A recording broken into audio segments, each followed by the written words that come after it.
Vamos a hablar acá en este video sobre el sistema circulatorio. Acá tenemos una proyección de nuestro sistema circulatorio en los seres humanos, el cual comprende una serie de órganos que cumplen simplemente la función de transportar sustancias, como por ejemplo los gases, como por ejemplo oxígeno o dióxido de carbono. También transporta sustancias nutritivas que pues vienen recogidas en el intestino delgado después de la digestión. También transporta sustancias como las hormonas y sustancias de desecho como por ejemplo la urea.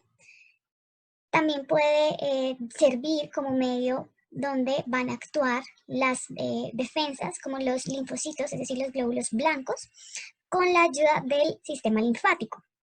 Nuestro sistema circulatorio está pues constituido, como lo dije antes, por varios órganos.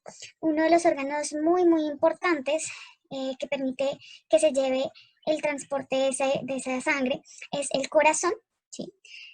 También encontramos una red de vasos en todo nuestro cuerpo que llega hasta el cerebro, que se les llaman las arterias, las venas y los capilares. Dentro de ellos circula una sustancia que se le llama sangre. Vamos ahorita a ver cómo es la composición de la sangre en el ser humano. Continuando entonces con nuestro sistema circulatorio, acá tenemos en la imagen cómo es la composición de la sangre. Entonces, la sangre, si nosotros lo consideramos como una mezcla, esta mezcla cuando se sedimenta, podemos ver que está constituido por diferentes sustancias. La sustancia más abundante dentro de la sangre se le conoce como plasma, acá lo vemos, y constituye casi el 55% de nuestra sangre. ¿Qué es el plasma? El plasma es una sustancia carente de células, es decir, el plasma no son células.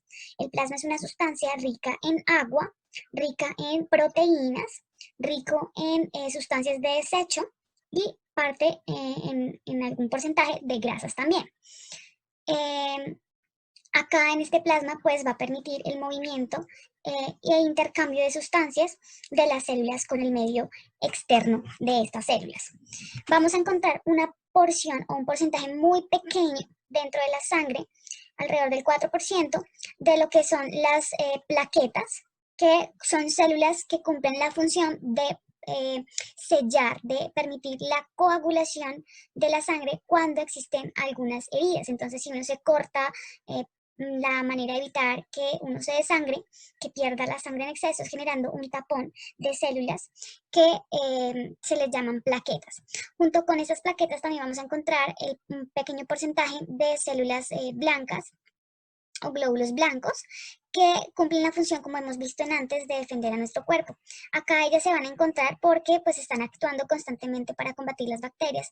Sin embargo, ya sabemos que en la sangre no se fabrican los glóbulos blancos, ni linfocitos, ni nada de eso. Se fabrican, como bien habíamos visto, en los ganglios linfáticos.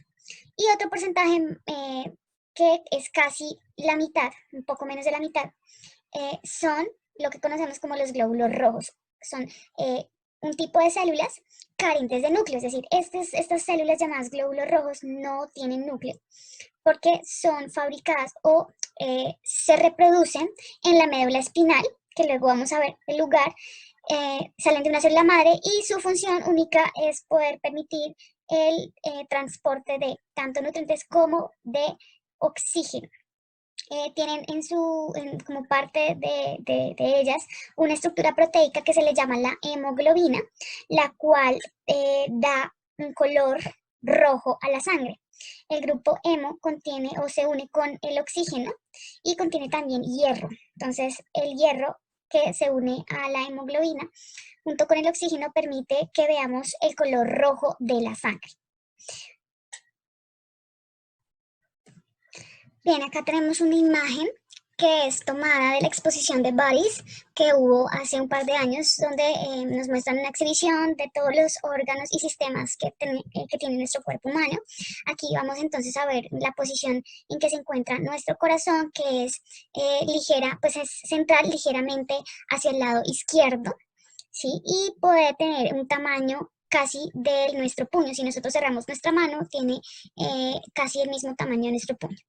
Bien, cuando vimos la composición de la sangre en nosotros, es importante también saber que más o menos una persona de un peso aproximado de 75 kilos o menos, ¿sí? Por lo menos entre unos 60 a 75 kilos, tiene en cantidad total de sangre, si ya es una persona adulta, si es hombre, puede tener alrededor de 4 a 5 litros de sangre en su cuerpo. Una mujer tiene alrededor de 3 a 4 litros de sangre. Eso quiere decir que cuando nosotros vamos a donar sangre, ¿dónde podemos aplicar esto cuando se dona sangre? Nosotros podemos donar tan solo hasta menos del 20% de la composición de nuestra sangre.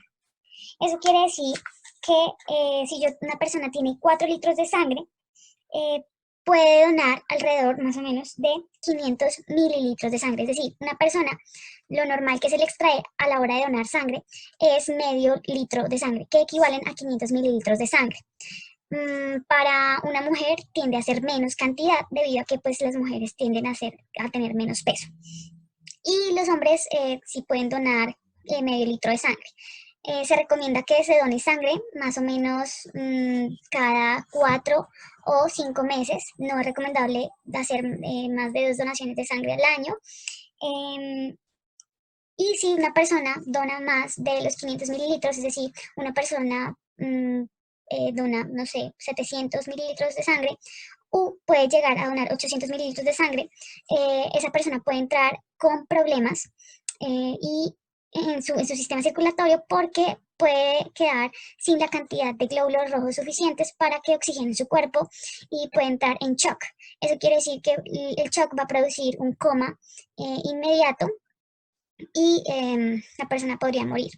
En ese caso, es necesaria una transfusión de sangre urgente para poder recuperar la cantidad de glóbulos rojos que se han venido perdiendo. Lo mismo sucede cuando una persona, por ejemplo, ha sufrido un accidente y ha perdido 800 o más mililitros de sangre.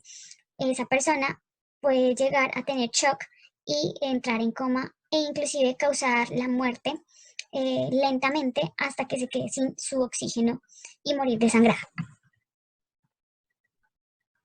Acá vamos a hablar entonces específicamente de los vasos sanguíneos. Entonces vamos a mirar por primero las arterias. Entonces acá tenemos las arterias, nos están mostrando únicamente de color azul. Las arterias son vasos sanguíneos gruesos, son los más gruesos que se encuentran y son elásticos.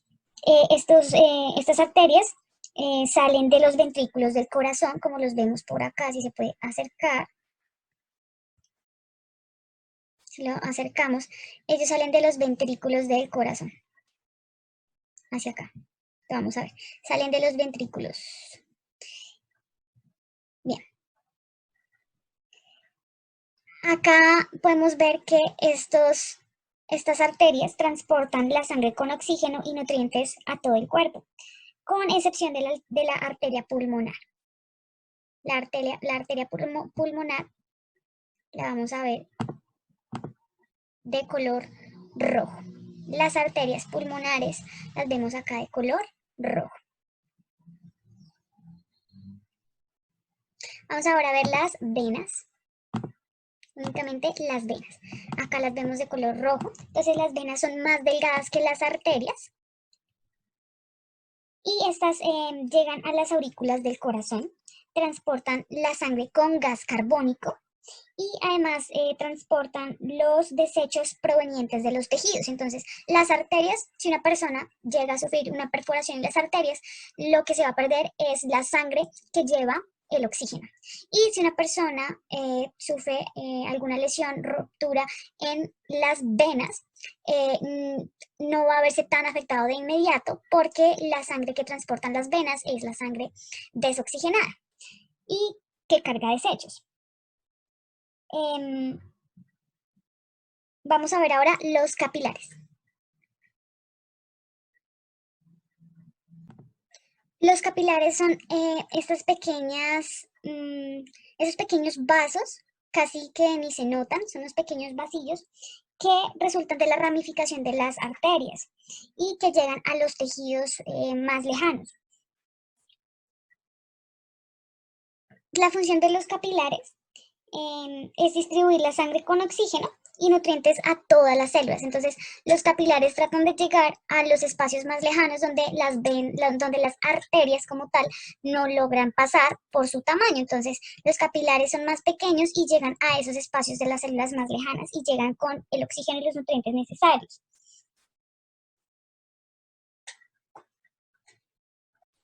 Acá podemos ver que estas arterias transportan la sangre con oxígeno y nutrientes a todo el cuerpo, con excepción de la arteria pulmonar.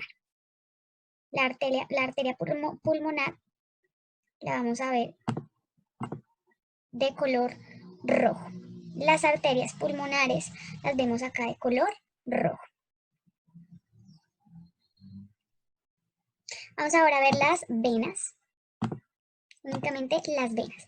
Acá las vemos de color rojo. Entonces las venas son más delgadas que las arterias. Y estas llegan a las aurículas del corazón, transportan la sangre con gas carbónico y además transportan los desechos provenientes de los tejidos. Entonces, las arterias, si una persona llega a sufrir una perforación en las arterias, lo que se va a perder es la sangre que lleva el oxígeno. Y si una persona sufre alguna lesión, ruptura en las venas, no va a verse tan afectado de inmediato porque la sangre que transportan las venas es la sangre desoxigenada y que carga desechos. Vamos a ver ahora los capilares. Los capilares son esos pequeños vasos, casi que ni se notan, son los pequeños vasillos que resultan de la ramificación de las arterias y que llegan a los tejidos más lejanos. La función de los capilares es distribuir la sangre con oxígeno y nutrientes a todas las células. Entonces, los capilares tratan de llegar a los espacios más lejanos donde donde las arterias como tal no logran pasar por su tamaño. Entonces, los capilares son más pequeños y llegan a esos espacios de las células más lejanas y llegan con el oxígeno y los nutrientes necesarios.